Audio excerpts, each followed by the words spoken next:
बस rolling के आशीर्वाद चाहिए। कल्पना दीदी हमारे फ्रेंड है। जब के रोग धरा दिहला राजा हमके जवानी में। और इनका जैसे तो हम नहीं गा सकत, लेकिन फिर भी कोशिश करता नहीं। रोल इनके हाथ में बटे। जय माता दी, हर हर महादेव। मन के संवरिया बन गईला तू, चुपके से का कैला तू। मन के संवरिया बन गईला तू, चुपके से का कैला तू। नस नस में तू गईला समाय, नस नस में तू गईला समाय। डाली दिला परेशानी में, गजब के रोग धरा दिहला राजा हमके जवानी में। अब के रोग धरा दिहला राजा हमके जवानी में।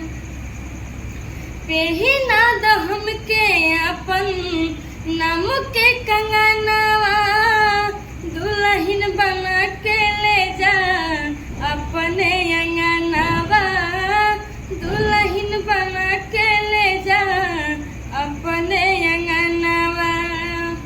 पेहिना द हमके अपन नाम के कंगनवा, दुल्हन बना के ले जा अपने अंगनवा। दुल्हन बना के ले जा अपने अंगनवा। कहिले कसम से जच गईला तू, मेहंदी बन के रच गईला तू। कहिया ले ललसा देबा पुराण, कहिया ले ललसा देबा पुराण। बोला प्रेम कहानी में, गजब के रोग धरा दिहला राजा हमके जवानी में।